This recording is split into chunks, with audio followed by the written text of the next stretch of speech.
Você já se perguntou o que faz uma pessoa ser reconhecida como santo pela Igreja Católica? Santos são, antes de tudo, pessoas comuns que, por suas vidas extraordinárias de amor, sacrifício, serviço ou martírio, se tornaram exemplos de fé para milhões. Como Santo Expedito, Joana d'Arc e Carlo Acutis, que será canonizado em breve pela Igreja Católica. Desde os primeiros mártires do século I e II até os mártires da Idade Média e mesmo figuras modernas que inspiraram gerações, a canonização reconhece não apenas a vida, mas também milagres associados e um testemunho persistente.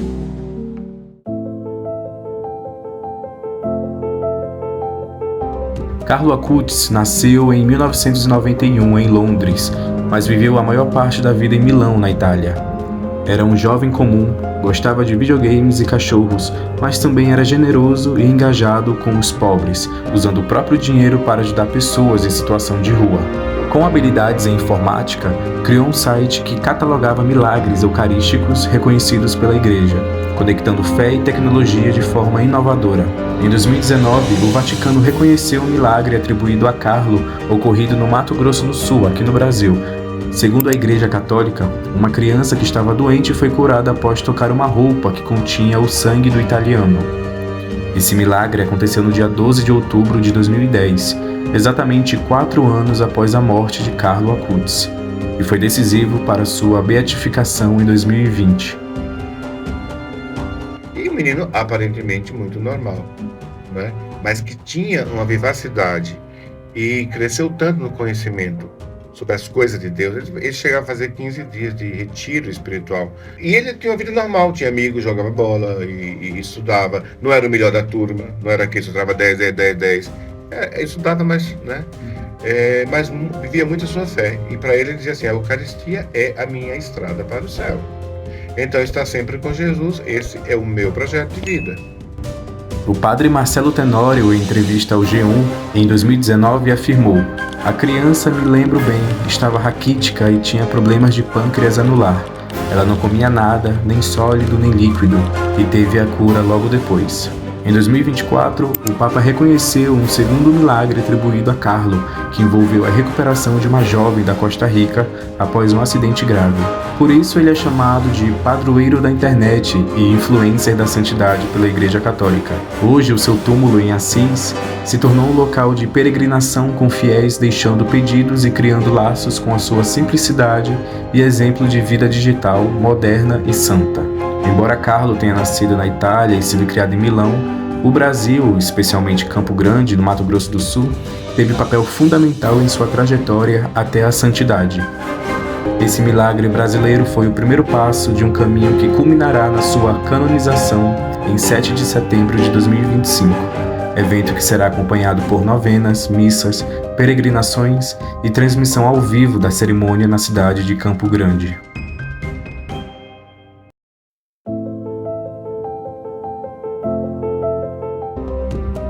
Acredita-se que Santo Expedito tenha vivido por volta do século IV na região que hoje corresponde à Turquia ou Armênia.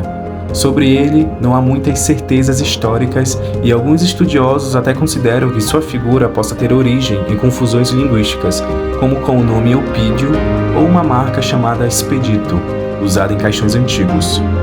A tradição diz que ele foi comandante da 12ª Legião chamada Fulminata e que, ao se converter ao cristianismo, recusou adorar os deuses romanos.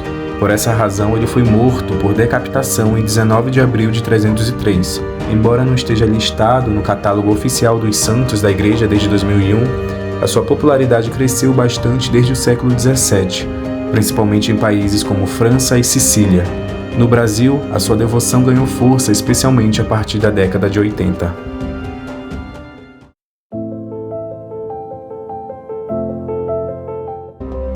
São Sebastião nasceu em Narbona, na antiga Gália, e viveu no século III. Ele era oficial do exército romano, mas não escondeu sua fé cristã, chegando a confrontar o imperador. Por isso, foi condenado à morte por flechas, às quais, surpreendentemente, sobreviveu, mas acabou sendo executado por pauladas. Segundo a tradição, seu corpo foi jogado nos esgotos de Roma, mas acabou sendo resgatado e enterrado próximo à Via Ápia, onde se formou uma catacumba em sua memória.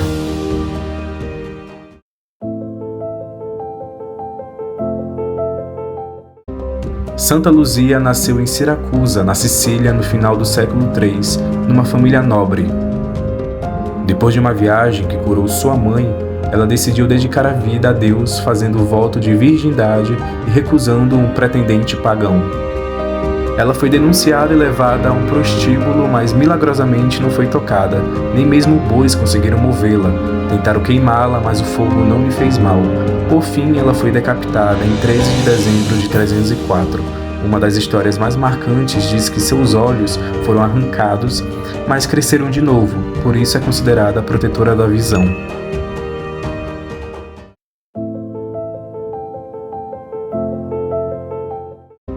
Cecília nasceu em Roma, numa família rica, por volta do ano 150. No dia de seu casamento, revelou ser cristã e fez voto de castidade. Seu noivo, Valeriano, e depois o irmão dele, Tibúrcio, também se converteram ao cristianismo. Os três foram presos e sofreram torturas. Valeriano e Tibúrcio foram decapitados, enquanto Cecília foi colocada num banho quente por 24 horas e ainda resistiu por 3 dias, recusando comida e dedicando-se a ajudar os pobres. Ela morreu cantando, o que a tornou padroeira dos músicos. Foi sepultada nas catacumbas de São Calixto e sua festa é celebrada todo 22 de novembro.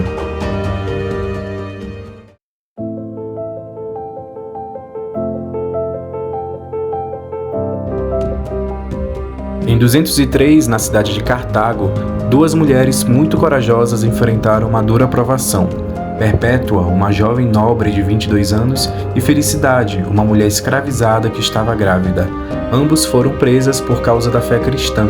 Perpétua escreveu um diário conhecido como A Paixão, onde descreve visões que teve e o nascimento do filho de Felicidade enquanto estavam na prisão, relatos raros de um mártir cristão. No dia 7 de março, foram levadas à arena para enfrentar feras. Felicidade foi decapitada primeiro, Perpétua corrigiu o algoz para que o golpe fosse certeiro e aceitou a morte de forma voluntária.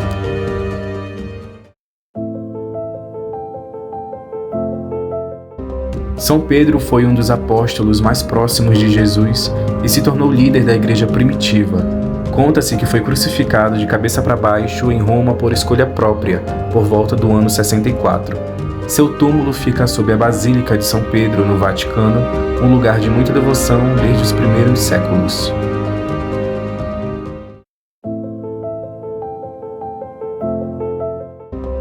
São Paulo, conhecido como apóstolo dos gentios, foi decapitado em Roma entre 60 e 67 d.C., durante o reinado do imperador Nero. O local ligado ao seu martírio é chamado Tre Fontane, onde teria acontecido o milagre logo após a sua morte.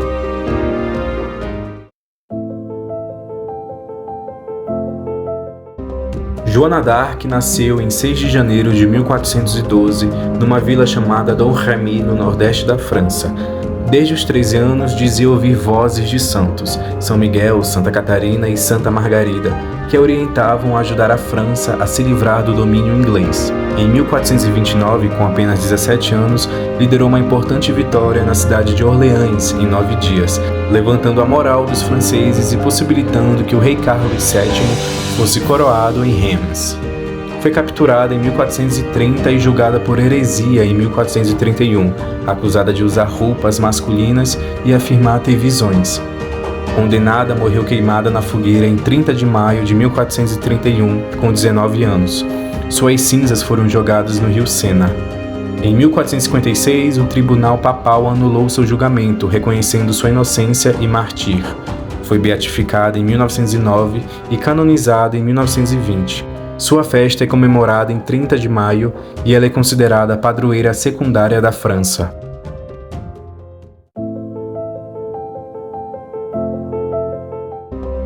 A primeira santa nascida no Brasil não era uma princesa nem vivia em castelos. Ela vivia entre pessoas com doenças, pobres e barracos improvisados.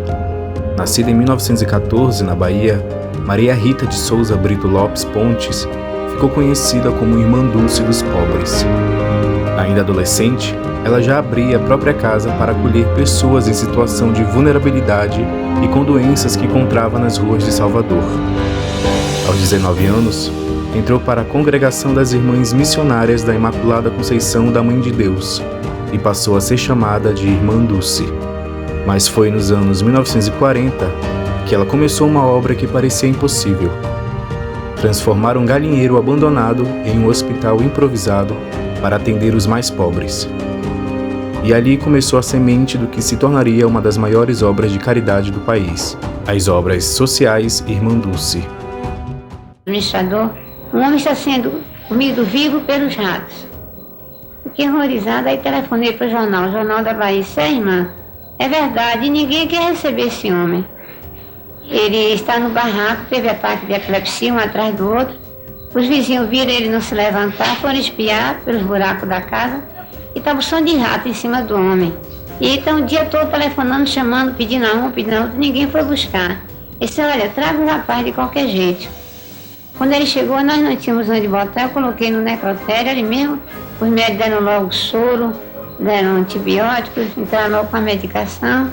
Com 3 meses, esse rapaz quando chegou, os membros dele, a boca, os lábios, os braços, tudo ruído de rato, gotejando de sangue. Então, esse rapaz já está, 3 meses depois, está bom, já está trabalhando. Aqui, a hora que o doente chega, no estado que ele chegar, cheio de bicho, sujo, às vezes com gangrena, podre, vida, nós recebemos. Não tem hora, nem do dia, nem da noite para receber doente. Nós procuramos incutir no espírito dos médicos, dos funcionários, de todos que trabalham aqui, de ver a imagem de Deus na presença do doente que nos bate à porta. Então nós temos velhos, temos moços, temos gente de idade madura, porque temos que ninguém quer e que não tem para onde ir. Então eu não posso botar um paralítico porque ele é moço na rua. Não posso pegar uma moça que é meia mental, não sabe de onde é. Como eu tenho lá diversos, não sabe nem o nome, nem de onde veio. O pessoal acha na rua, bota aí na porta e não vou jogar fora outra vez. A fama da freira dos pobres se espalhou pelo mundo. Ela foi indicada ao Prêmio Nobel da Paz em 1988 e chegou a receber visita do Papa João Paulo II 2 vezes. Mesmo com sérios problemas de saúde, Irmã Dulce continuou atendendo pessoas até o último dia de vida, em 1992. Mas o que impressiona é que ela passou os últimos 30 anos de vida com apenas 30% da capacidade pulmonar e nunca deixou de trabalhar. Foi beatificada em 2011 após o reconhecimento de um milagre: a recuperação inexplicável de uma mulher após um parto com complicações gravíssimas. E em 2019 veio o segundo milagre: um homem cego e com glaucoma voltou a enxergar após rezar para Irmã Dulce. Com isso, foi oficialmente canonizada pelo Papa Francisco no dia 13 de outubro de 2019, tornando-se a primeira santa nascida no Brasil com o nome oficial de Santa Dulce dos Pobres.